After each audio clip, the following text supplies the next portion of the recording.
तो hello and welcome to study 24 HR। तो स्वागत है एक बार फिर से आप सभी का हमारे करंट अफेयर्स के सेशन में। तो पार्ट वन में हमने शुरू किया था दिसंबर 2023 का करंट अफेयर्स। ठीक है, तो इसमें हमने बहुत कुछ कर लिया था और अब हम आगे का रिज्यूम करेंगे।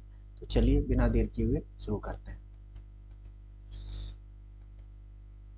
चलिए नेक्स्ट। तो अभी हाल ही में जो बैक्स स्टैचू है बाबा साहब भीमराव अम्बेडकर का, वो इंस्टॉल किया गया है। कहाँ पे इंस्टॉल किया गया है? जयपुर बैक्स म्यूजियम में, याद रखेंगे। ठीक है, अगर आपसे पूछेगा कि भाई जो बाबा साहब भीमराव अम्बेडकर का जो बैक्स स्टैचू है वो कहाँ पर इंस्टॉल किया गया है, तो जयपुर बैक्स म्यूजियम में। चलिए नेक्स्ट। अभी हाल ही में डिफेंस मिनिस्ट्री ने पार्टनर किया है कि भाई इंडियन स्कूल ऑफ बिजनेस के लिए। ठीक है, ताकि जो हमारे एक्स सर्विसमैन हैं उनको स्कॉलरशिप अच्छी अच्छी ऑफर की जा सके। हमने देखा होगा कि जो हमारे जो एक्स सर्विसमैन होते हैं, जो आर्मी से रिटायर हो जाते हैं, ठीक है, तो कुछ को तो जो रिटायर होने के बाद गवर्नमेंट जॉब मिल जाती है, तो वो गवर्नमेंट जॉब में चले जाते हैं। ठीक है, बट जो कैपेबल नहीं रहते हैं, यानी कि जो पढ़ने लिखने में बहुत ज़्यादा उत्कृष्ट नहीं होते हैं, तो वो बेचारे क्या करते हैं, सिक्योरिटी गार्ड्स की नौकरी करते हैं बैंक में या एटीएम के बाहर। तो वो बड़ा पेनफुल लगता है देख के कि ये जो है लोग हैं, इन्होंने हमारे देश के लिए अपना सब कुछ दे दिया है ना, अपनी एज दे दी, अपनी जवानी दे दी, और अब ये यहाँ एटीएम में जॉब कर रहे हैं या फिर बैंक में जॉब कर रहे हैं। तो ऐसे ही एक्स सर्विसमैन का ध्यान रखते हुए हमारी जो डिफेंस मिनिस्ट्री है, ठीक है, उसने प्लान किया है कि भाई इनको स्कॉलरशिप दिया जाए, इनको और कैपेबल बनाया जाए। इनको जो ह्यूमन रिसोर्स एक तैयार होता है हमारा, है ना, आर्मी पर्सनल के रूप में, ठीक है, डिसिप्लिन, ठीक है, तो उसको और काबिल बनाया जाए ताकि वो देश की और सेवा कर पाए डिफरेंट डिफरेंट माध्यम से। तो किसके साथ पार्टनर किया है, इसको याद रखेंगे, इंडियन स्कूल ऑफ बिजनेस के साथ, आईएसबी के साथ। ठीक है, जिसके तहत क्या किया जाएगा, स्कॉलरशिप प्रोवाइड की जाएंगी हमारे एक्स सर्विसमैन को। ठीक है, चलिए नेक्स्ट। हमारे जो प्राइम मिनिस्टर मोदी हैं, इन्होंने जो अर्बन फ्लड मिटिगेशन प्रोजेक्ट के तहत ना 561 करोड़ रुपए जो है अलॉट किए हैं, है ना, किसको, नेशनल डिजास्टर मिटिगेशन फंड के लिए। ठीक है, क्योंकि अभी हाल ही में देखो क्या हुआ कि साइक्लोन आया एक, साइक्लोन, क्या नाम था साइक्लोन का? मिचुआंग। ठीक है, बे ऑफ बंगाल में मैंने बताया था ना, बे ऑफ बंगाल में यहाँ ओरिजिनेट हुआ था। तो जो तमिलनाडु है, आंध्र प्रदेश है, यहाँ पे बहुत नुकसान हुआ। खास करके जो तमिलनाडु है ना, तमिलनाडु का जो शहर है चेन्नई, ठीक है, जो कैपिटल भी है, ठीक है, वहाँ पे क्या आ गई, बाढ़ आ गई।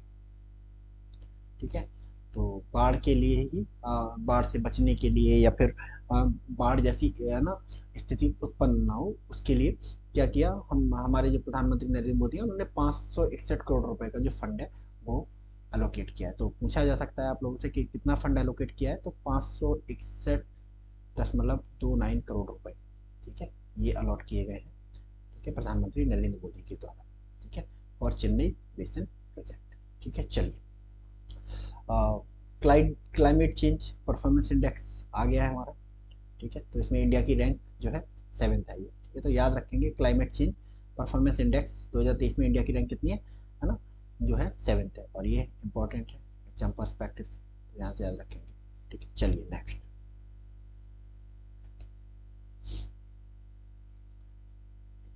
तो आपने सुना होगा कैट के बारे में, सेंट्रल एडमिनिस्ट्रेटिव ट्रिब्यूनल। इनका काम क्या होता है, सेंट्रल एडमिनिस्ट्रेटिव ट्रिब्यूनल्स का इनका मेन काम ये होता है कि भाई जो सरकार में काम करने वाले जो बाबू हैं, अधिकारी हैं, ठीक है, इनका अगर अपने विभाग से ही या किसी और विभाग से कोई डिस्प्यूट हो जाता है, तो उस डिस्प्यूट की, उस विवाद की सुनवाई करता है सेंट्रल एडमिनिस्ट्रेटिव ट्रिब्यूनल। ठीक है, तो अभी इसकी एक नई ब्रांच है जो खोली गई है। ठीक है, कहाँ खोली गई है, मुंबई में खोली गई है, याद रखेंगे इसको, मुंबई में खोली गई है, मुंबई ब्रांच। ठीक है, मुंबई ब्रांच का उद्घाटन किया किसने, हमारे जो चीफ जस्टिस हैं, डी वाई चंद्रचूड़ ने। एक minute, let me be my Googles. ठीक है, तो डी वाई चंद्रचूड़ सर ने, है ना, इसको इनोग्रेट किया। तो याद रखेंगे कैट की जो न्यू बेंच है ना, कैट की न्यू बेंच कहाँ पे खुली है ना, मुंबई में खुली है। चलिए तेलंगाना, तेलंगाना ने भी हाल ही में लॉन्च किया है महालक्ष्मी स्कीम। महालक्ष्मी स्कीम को अभी हाल में लॉन्च किया है। और महालक्ष्मी स्कीम क्या है, ये अवेलेबल कराती है फ्री बस ट्रैवल, किसके लिए, वुमेन्स के लिए और ट्रांसजेंडर्स के लिए।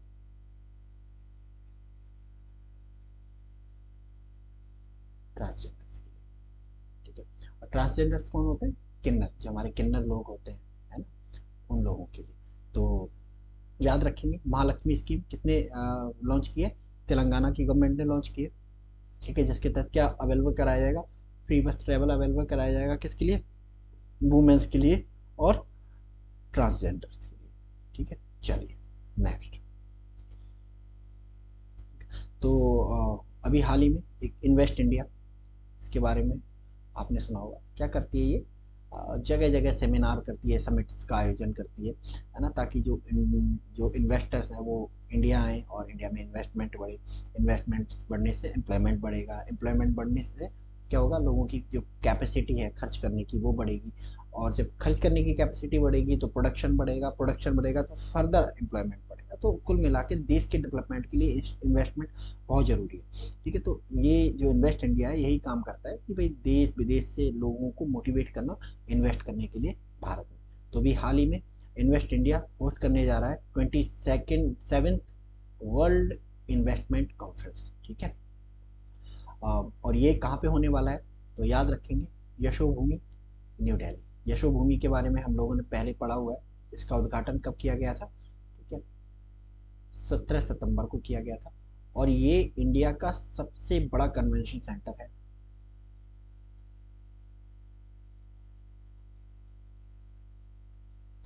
इंडिया का सबसे बड़ा कन्वेंशन सेंटर है, ठीक है। तो यहाँ पे बल्क इन्वेस्टमेंट कॉन्फ्रेंस का क्या किया जाएगा, आयोजन किया जाएगा, ठीक है।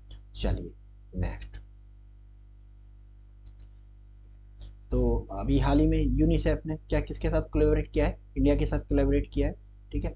तो किसके लिए, ग्रीन राइजिंग इनिशिएटिव एट कोप 28, ठीक है, समिट। ग्रीन राइजिंग क्या होती है, ग्रीन राइजिंग बेसिकली, ठीक है। तो ग्रीन राइजिंग के लिए पार्टनरशिप किया गया। ये ग्रीन राइजिंग क्या होती है, ठीक है, बच्चों को इस तरह रेज करना। ग्रीन राइजिंग का मतलब क्या होता है, बच्चों को,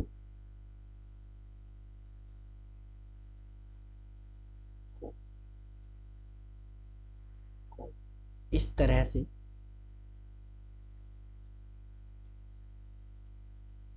परवरिश देना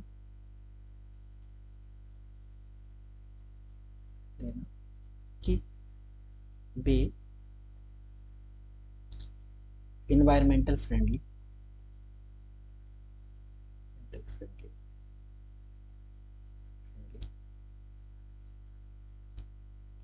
एक मिनट,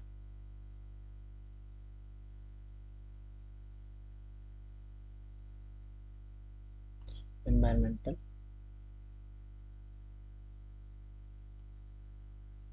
इन्वायरमेंटल फ्रेंडली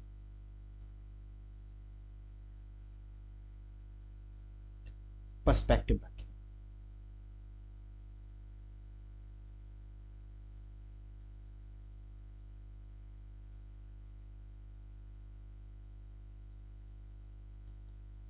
पर्सपेक्टिव रखें, ठीक है।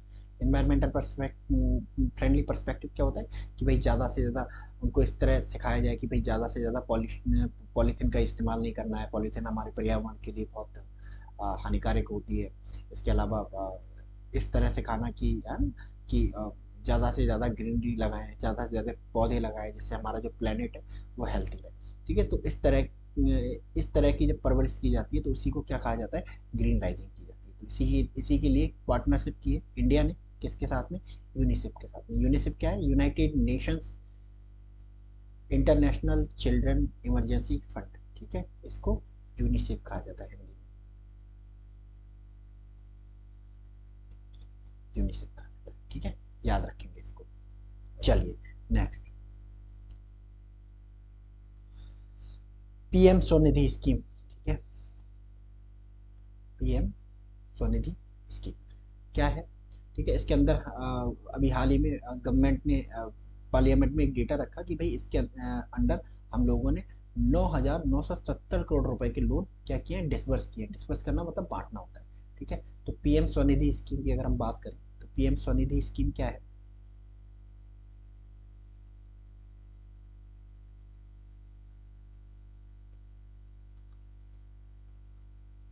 स्कीम, ठीक है। इसके तहत है ना, जो कोविड-19 से प्रभावित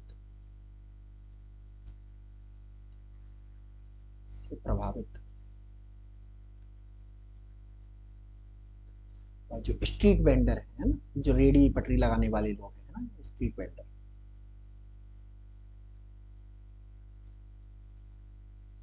ठीक है, उनको क्या प्रोवाइड करना है, लोन प्रोवाइड करना है, लोन की व्यवस्था करना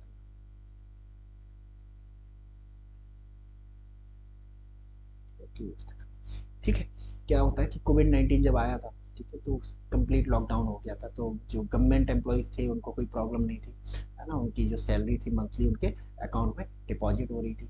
प्राइवेट सेक्टर्स वर्क के जो लोग थे वो वर्क फ्रॉम होम पे आ गए, यानी कि कुल मिला के कहने की बात है, जो है ना अदर काम करने वाले, जो संगठित क्षेत्र में काम करने वाले लोग हैं, उनकी जो आजीविका है उस पर कोई खास असर नहीं पड़ा, ठीक है। सबसे ज्यादा अगर कोविड-19 से कोई प्रभावित हुआ तो वो हमारे रेडी पटरी वाले भाई बहन थे, ठीक है। इनका क्या था कि भाई रेडी पटरी पे जो काम ठेला लगाते हैं, मतलब फ्रूट्स बेचते हैं, जूस बेचते हैं, इनका क्या होता है कि भाई सामान खरीद के लाए, है ना, जूस बेचा पूरे दिन, है ना, शाम को गए फिर सामान खरीदा, है ना, दूसरे दिन फिर ठेला लगाया, ठीक है। तो इन ये लोग वर्क फ्रॉम होम अफोर्ड नहीं कर सकते थे, क्योंकि कोई पॉसिबल ही नहीं था, और ना ही ऐसी कोई स्कीम थी जो इनके, है ना, खाते में पैसे आए जा रहे हैं और अपना जो गुजारा है वो चलाया जा रहा है। तो इनके जो धंधे थे बहुत बुरी तरह से बर्बाद हो गए, ठीक है। तो इन्हीं धंधों को दोबारा से शुरू करवाने के लिए, ठीक है, पीएम स्वनिधि स्कीम शुरू की गई, जिसके तहत, है ना, इन लोगों को लोन दिया जाना था, कितने हजार रुपए तक का, 10,000 रुपए तक का लोन दिया जाना था, ठीक है। तो गवर्नमेंट ने कहा है कि भाई हमने इस स्कीम के तहत 2020 से लेके अब तक, ठीक है, 9,790 करोड़ रुपए क्या किए, डिसबर्स किए, ठीक है। चलिए, विकसित भारत एट द रेट 2047, ठीक है, वॉइस ऑफ यूथ, ठीक है। प्रधानमंत्री नरेंद्र मोदी ने हाल ही में ये कार्यक्रम लॉन्च किया है, ठीक है। मेनली आप समझ ही रहे होंगे 2047, ठीक है, और 1947, यानी कि 2047 में क्या होने वाला है, हमारी इंडिपेंडेंस के 100 ईयर्स होने वाले हैं, ठीक है। तो इसमें एक इस इनिशिएटिव के थ्रू या इस स्कीम के थ्रू जो हमारा 100 साल का एजेंडा है ना, आज़ादी के 100 साल हो जाएंगे, तय किया गया है कि भाई 2047 तक हम खुद को कहाँ देखना चाहते हैं, और इसमें यूथ का क्या योगदान होने वाला है, ठीक है, यूथ कैसे इसमें पार्टिसिपेट करेगी, क्योंकि भारत जो है दुनिया का सबसे एक यंग कंट्री माना जाता है, यहाँ पे जो वर्क फोर्स है, वर्केबल वर्क फोर्स है, वो बहुत ज़्यादा मात्रा में है, तो हमारे पास ग्रोथ की बहुत ज़्यादा संभावना है। तो वही सब इस डॉक्यूमेंट में बताया गया है कि भाई कि यूथ कैसे विकसित भारत, जो कि 2047 में हमने टारगेट रखा है कि हमें विकसित बनना है 100 सालों के अंदर, कैसे उसमें यूथ अपना जो है कंट्रीब्यूशन करेगा, ठीक है। इसके तहत तरह तरह की जो वर्कशॉप हैं वो लॉन्च की जाएंगी, ठीक है, जिसमें यूथ को, है ना, मौका दिया जाएगा कि भाई वो आइडियाज़ दें कि भाई कैसे भारत को 2047 तक विकसित बनाया जाए, ठीक है। तो यही है, प्राइम मिनिस्टर मोदी लॉन्च विकसित Bharat at the rate 2047 voice of youth workshop. This initiative will provide a platform to the youth of the country to contribute ideas to the vision of विकसित भारत एट द रेट 2047, ठीक है। चलो,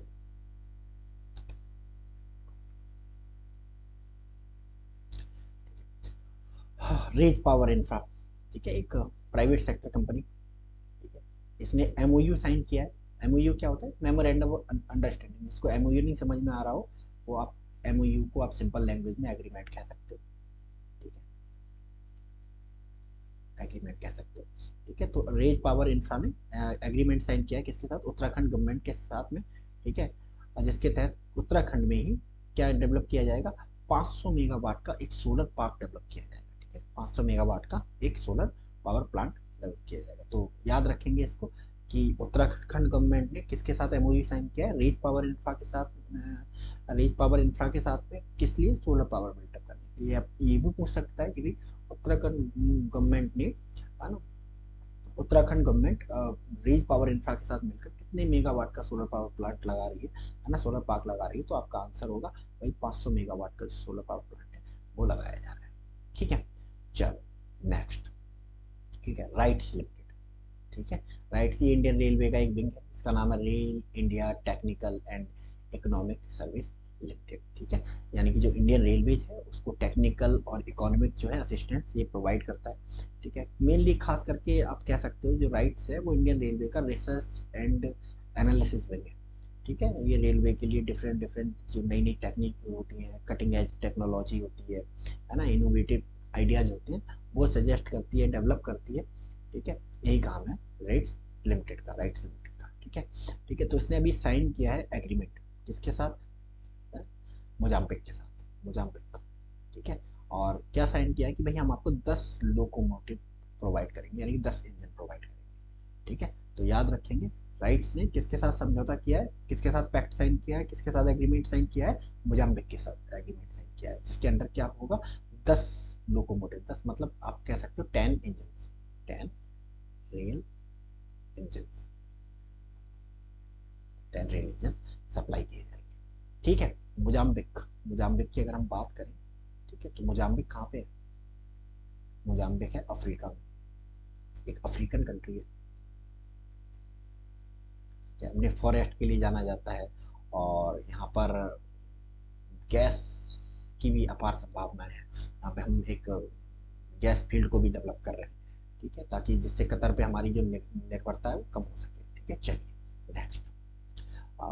ये तो बहुत आसान है ना। नेक्स्ट, भगवंत मान सरकार ਤੁਹਾਡੇ द्वार, भगवंत मान सरकार ਤੁਹਾਡੇ द्वार, ये स्कीम कितने शुरू की होगी, तो भगवंत मान कहाँ के चीफ मिनिस्टर है, ठीक है, पंजाब के चीफ मिनिस्टर है, तो बट ऑब्वियस सी बात है पंजाब गवर्नमेंट ने इसको लॉन्च किया होगा। ठीक है, अगर ऐसे भी ना समझ में आए, कुछ लोगों को नहीं पता होता भगवंत मान कहाँ के सी है, तो ਤੁਹਾਡੇ द्वार मतलब पंजाबी, पंजाबी का इस्तेमाल हुआ है ना यहाँ पे, तो इसका मतलब बट ऑब्वियस सी बात है ये जो स्कीम है वो कहाँ से रिलेटेड होगी, पंजाब से रिलेटेड होगी। ठीक है, चलिए, क्लोज जेंडर गैप इनिशिएटिव। ठीक है, क्लोज जेंडर गैप इनिशिएटिव क्या है, एक तरह का क्लोज जेंडर गैप इनिशिएटिव एक इनिशिएटिव है जो शुरू किया गया है। ठीक है, हर क्षेत्र में, ठीक है, एवरी फील्ड में जेंडर गैप को कम करने के लिए, चाहे वो पॉपुलेशन का फील्ड हो, चाहे वो एजुकेशन का फील्ड हो, या फिर फील्ड हो वो एम्प्लॉयमेंट का। ठीक है, एम्प्लॉयमेंट का फील्ड हो। ठीक है, तो इन तीनों ही क्षेत्रों में क्या है, जेंडर गैप को कम करने के लिए इनिशिएटिव लॉन्च किया गया। किसने लॉन्च किया ये, उदयती फाउंडेशन। ठीक है, याद रखना कि भाई है ना, ये जेंडर गैप इनिशिएटिव किसने किसने शुरू किया है। तो आपको ऐसा करेगा कंफ्यूज करने के लिए ना, क्या कर दे देगा कि भाई कि विच ऑफ द फॉलोइंग, ऐसे करके क्वेश्चन पूछेगा, which of the following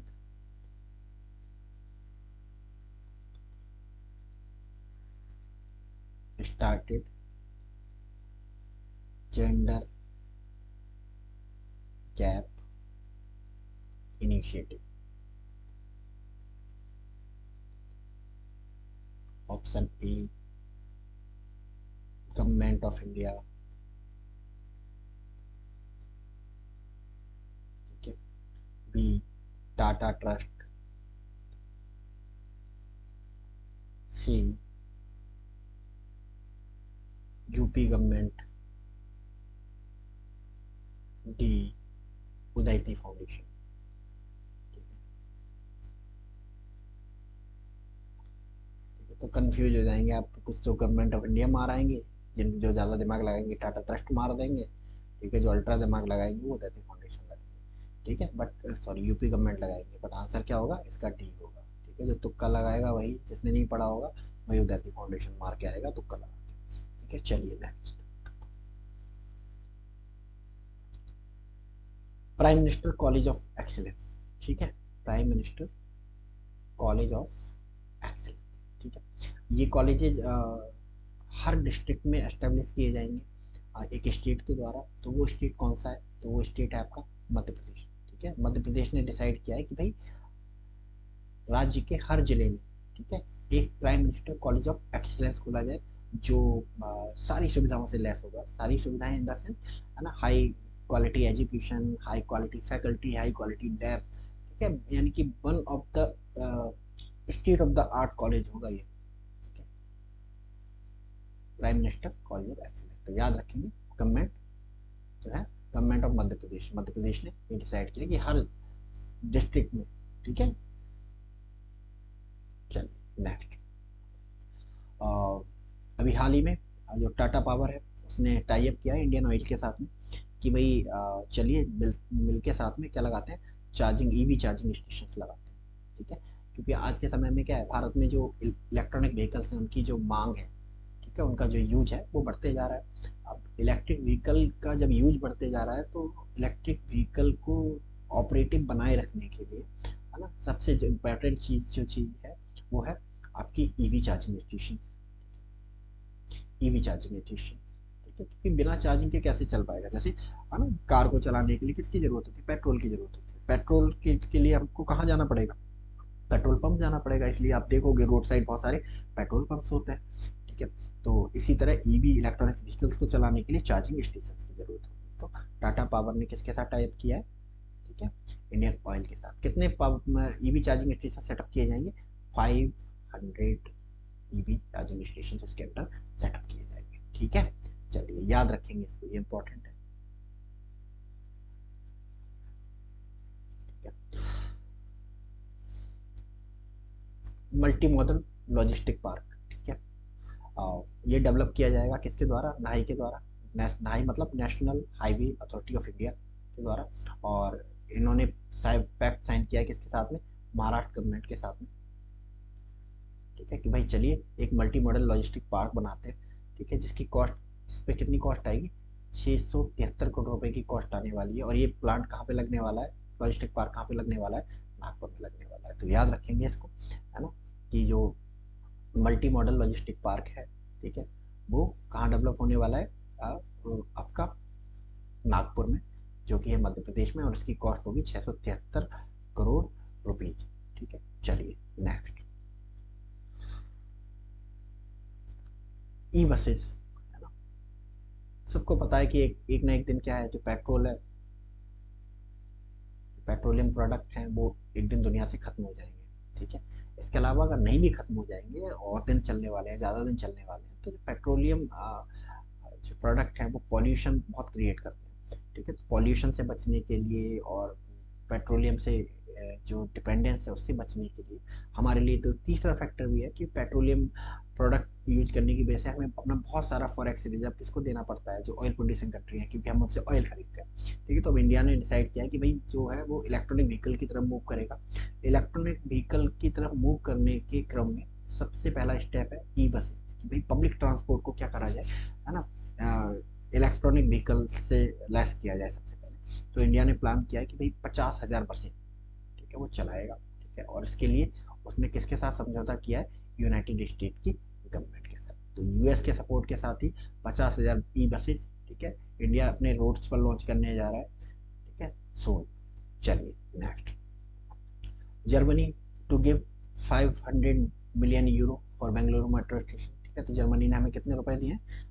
500 million euros provide किए हैं इन्होंने, किसके लिए? बेंगलुरु मेट्रो एक्सपेंशन के लिए। ठीक है, चलिए नेक्स्ट, इंडिया और एडीबी, एक और डील इनके बीच में साइन हो गई, और इस बार ये डील साइन हुई है $200 मिलियन के लिए। $200 मिलियन के लिए, ठीक है, जिसके तहत एडीबी इंडिया को $200 मिलियन का लोन देगा, ताकि जो इंडिया है वो अपने उत्तराखंड में, है ना, जो पावर सिस्टम है उसको डेवलप कर पाए। ठीक है, उत्तराखंड, अगर हम इलेक्ट्रिसिटी पॉइंट ऑफ व्यू से देखें तो उत्तराखंड जो है, और और भी जो हमारे हिली रीजन है, लद्दाख हो गया आपका, हिमाचल प्रदेश हो गया, है ना, या फिर अरुणाचल प्रदेश के हिली रीजन हो गए, वो बहुत ज़्यादा पुअर पावर कैपेसिटी रखते हैं। वहाँ पे लाइट्स का बहुत ज़्यादा इशू रहता है, क्योंकि पहाड़ों पर इलेक्ट्रिसिटी इंफ्रास्ट्रक्चर बिल्ड करना अपने आप में एक चैलेंज होता है। ठीक है, तो उसी चैलेंज से निपटने के लिए एडीबी ने, है ना, हमें दिए हैं $200 मिलियन, ताकि हम कम से कम उत्तराखंड में जो अपने पावर सिस्टम से उनको डेवलप कर पाए। ठीक है, चलिए next. Mission investigations at the rate 75 days, ये किसके द्वारा शुरू किया गया है? बिहार पुलिस के द्वारा शुरू किया गया है mission investigation at the rate 75 days. इसके तहत क्या है कि भाई जो क्राइम, बिहार में होने वाले क्राइम है उनकी इन्वेस्टिगेशन कम से कम 75 दिन के अंदर कंप्लीट की जाए, जिससे क्या है जो क्रिमिनल्स हैं उनका क्या हो सके, स्पीडी ट्रायल हो सके, स्पीडी ट्रायल पॉसिबल हो सके। ठीक है, चलिए तो याद रखेंगे mission investigation at the rate 75 days किससे रिलेटेड है? ये बिहार गवर्नमेंट से रिलेटेड है। चलिए next. Telecommunication consultant India limited, TCIL, ये एक गवर्नमेंट ऑफ इंडिया का स्पेशल पर्पज व्हीकल है।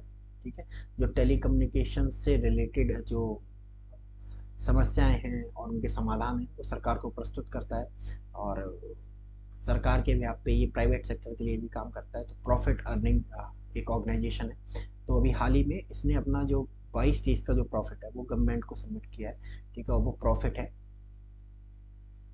14 करोड़ रुपए का, 14.20 करोड़ रुपए का जो डिविडेंड है ना, जो फायदा हुआ है वो है ना, इसने गवर्नमेंट ऑफ इंडिया को दिया है हाल ही में। चलिए नेक्स्ट।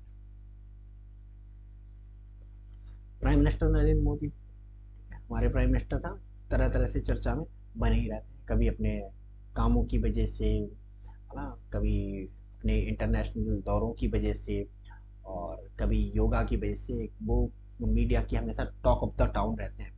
ठीक है, इतना तो किसी बॉलीवुड सेलिब्रिटी को ना डिस्कस नहीं किया जाता हमारे इंडिया में जितना हमारे यहाँ पे मोदी जी को डिपेक्ट किया जाता है, what a charismatic leader.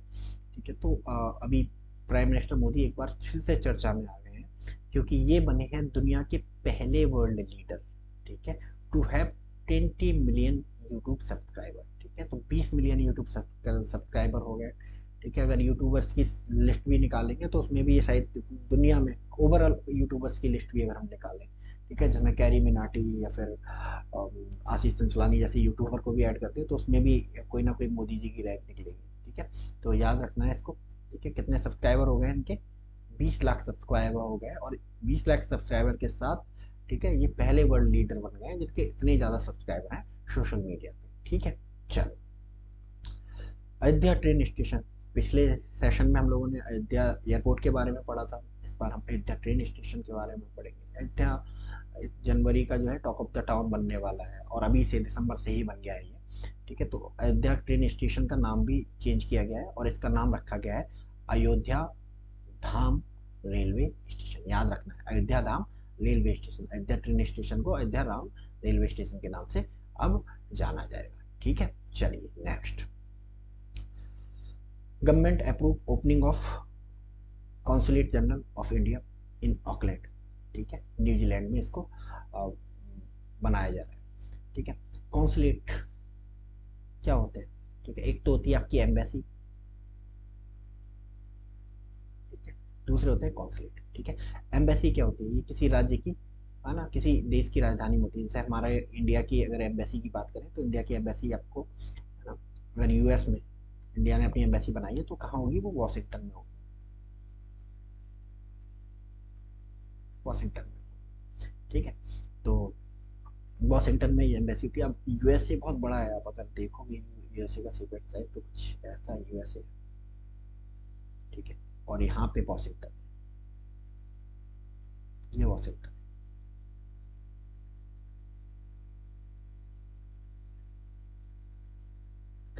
DC. ठीक है, अब यहाँ एक सैन फ्रांसिस्को में रहने वाला आदमी, ठीक है, अगर उससे कोई एम्बेसी रिलेटेड काम पड़ता है तो उसको है ना हजारों किलोमीटर की दूरी तय करके कहाँ जाना पड़ता है? वॉशिंगटन डीसी जाना पड़ता है, जिसमें उसका काफ़ी टाइम और पैसे की बर्बादी होती है। ठीक है, तो इसी बर्बादी को बचाने के लिए ठीक है जो इंडिया है, इंडिया ने जो यूएस है उसके कोने कोने में क्या खोल के रखे? कॉन्सुलेट खोल के रखे। ठीक है, ताकि लोगों को दूर तक ट्रैवल ना करना पड़े। कॉन्सुलेट का मतलब आप सीधी भाषा में आप समझोगे। ठीक है, कॉन्सुलेट वही काम करते हैं एम्बेसी करती है वो, बट एम्बेसी क्या होता है? एक तरह का हेडक्वार्टर होता है। ठीक है, वो रिप्रेजेंट करती है देश को। कॉन्सुलेट क्या होता है? जो वीजा पासपोर्ट रिलेटेड सुविधाएं हैं वो प्रोवाइड करता है। तो आप कॉन्सुलेट को मिनी एम्बेसी कह सकते हैं। ठीक है, तो एम्बेसी एक बड़ी कंपनी कह सकते हो, और कॉन्सुलेट क्या होता है, उसका एक छोटा सा, है ना, एक हिस्सा, एक डिपार्टमेंट या फिर उसकी एक ब्रांच कह सकते हो। तो एक मिनी मिनी एम्बेसी होती है। तो कॉन्सुलेट खोला जा रहा है ना, ऑकलैंड में। ठीक है, याद रखेंगे इस चीज़ को, ऑकलैंड में। कहाँ खोला जा रहा है कॉन्सुलेट? ऑकलैंड। ठीक है, चलिए next.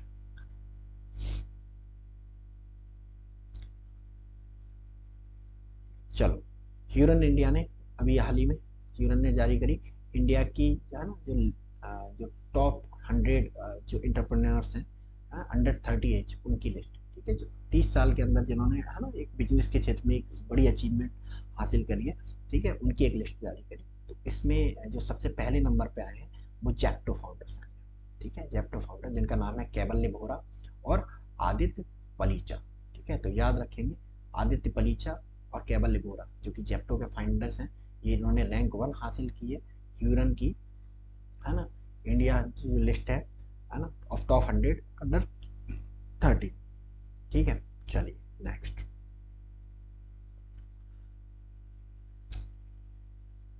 World Bank provide 300 million dollar loan to Tamil Nadu to help 21 urban local bodies. ठीक है, वर्ल्ड बैंक ने लोन प्रोवाइड किया है किसको? तमिलनाडु को। ठीक है, ताकि वो जो उनकी जो 21 अर्बन लोकल बॉडीज हैं वहाँ पे डेवलपमेंट रिलेटेड कुछ काम किया जा सके। ठीक है, चलिए। National investment and infrastructure fund, NIF, है ना, जो सरकार द्वारा बनाया हुआ फंड है, ये क्या करना है भाई, ये प्लान करना है कि भाई इन्वेस्ट किया जाए 675 करोड़ रुपए कहाँ पे? भोगापुरम एयरपोर्ट में। ठीक है, भोगापुरम एयरपोर्ट में। तो याद रखेंगे कि भोगापुरम एयरपोर्ट में कितने रुपए इन्वेस्ट कर रहा है NIF? 675 करोड़ रुपए इन्वेस्ट कर रहा है। ठीक है, चलिए, ये इंपॉर्टेंट है। ठीक है, इंडिया का पहला AICT, ठीक है, ये देखना इस बार छाया रहेगा, क्वेश्चन पूछा जाएगा। तो इंडिया का पहला AICT कहाँ पे बन रहा है? लखनऊ में बन रहा है। ठीक है, Uttar Pradesh to build India first AICT in Lucknow, है ना।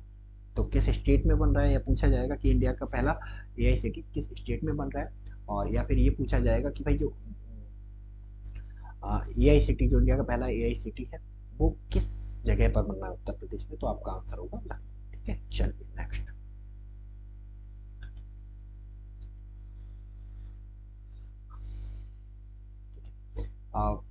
यूनाइटेड नेशन हर साल को कहीं न कहीं किसी एक इंटरनेशनल ईयर के रूप में डिक्लेयर करता है। जैसे 2023 को इंटरनेशनल मिलेट के रूप में डिक्लेयर किया गया था। ठीक है, तो 2018 को इंटरनेशनल ईयर ऑफ माउंटेन्स के रूप में डिक्लेयर किया गया था। इसी तरह 2024 को डिक्लेयर किया गया है as the international year of camelids. ठीक है, तो याद रखेंगे 2024 को इंटरनेशनल ईयर ऑफ कैमलेट के रूप में डिक्लेयर किया गया है। किसके द्वारा? यूनाइटेड नेशंस के द्वारा। बहुत इंपॉर्टेंट है एग्जाम पर्सपेक्टिव से, याद रखेंगे इसको। ठीक है, चलिए। अभी हाल ही में उत्तर प्रदेश के जो मुख्यमंत्री हैं, है ना, योगी आदित्यनाथ जी, उन्होंने क्या करा, स्टेट का पहला intra district chopper service start की। कहाँ पे? बटेश्वर में। ठीक है, बटेश्वर क्या है? बटेश्वर में मेला लगता है, एक फेयर लगता है। ठीक है, और शिव का धाम माना जाता है, महादेव को डिवोटेड है, एक हिस्टोरिकल विलेज है। कहाँ पर है ये? आगरा में है। ठीक है, आगरा डिस्ट्रिक्ट में पड़ता है ना, लगभग आगरा से 65 किलोमीटर की दूरी पर ये पाया जाता है। ठीक है, तो याद रखेंगे। ठीक है, उत्तर प्रदेश का पहला इंट्रा डिस्ट्रिक्ट चॉपर सर्विस कहाँ एस्टेब्लिश किया गया है? बटेश्वर में। यानी कि अब आगरा से आपको बटेश्वर जाना है तो आपको बस या टेम्पो में धक्के खाने की जरूरत नहीं है। आप क्या कर सकते हैं? हेलीकॉप्टर की मदद से भी वहां जा सकते हैं। ठीक है, चलिए next. Telangana introduce ₹5 lakh accident insurance for gig workers. ठीक है, तो तेलंगाना ने अभी हाल ही में, है ना, क्या किया है कि 5 लाख रुपए का insurance, accident insurance gig workers के लिए दिया है। ठीक है, गिग वर्कर्स है ना, ये इनके बारे में अगर ये कहा जाए कि दुनिया के सबसे अभागे लोग होते हैं तो अतिशयोक्ति नहीं होगी। गिग वर्कर्स किनको कहा जाता है? ठीक है, गिग वर्कर्स कहा जाता है इनफॉर्मल वर्कर्स को। जैसे आप गिग वर्कर्स की बात करूँ तो जोमेटो में जो काम करने वाले डिलीवरी बॉय हैं। ठीक है, स्विगी में काम करने वाले जो डिलीवरी बॉय हैं।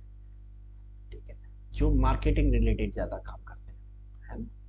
ठीक है, तो इनको बहुत ज़्यादा सिक्योरिटी नहीं मिलती है, ना इनके पास जॉब सिक्योरिटी होती है, ना किसी तरह का इनको है ना हेल्थ कवर दिया जाता है, ना कोई लाइफ कवर दिया जाता है। ठीक है, तो ये बिना इन सब प्रोटेक्शंस के काम करते हैं। तो इनकी तरफ ध्यान देते हुए तेलंगाना गवर्नमेंट ने क्या किया है, 5 लाख रुपए का एक्सीडेंट इंश्योरेंस इनके लिए प्रोवाइड किया है। ठीक है, तेलंगाना की गवर्नमेंट ने। ठीक है, तो पूछा जा सकता है कि किस गवर्नमेंट ने हाल ही में है ना गिग वर्कर्स को क्या किया है, 5 लाख रुपए का एक्सीडेंट इंश्योरेंस दिया है। तो आपका आंसर तेलंगाना होगा। या पूछा जा सकता है कि तेलंगाना हाल ही में तेलंगाना ने गिग वर्कर्स के लिए कितने लाख रुपए का जो एक्सीडेंट इंश्योरेंस है वो प्रोवाइड किया है। ठीक है, चलिए नेक्स्ट, मैकटेक मित्रा।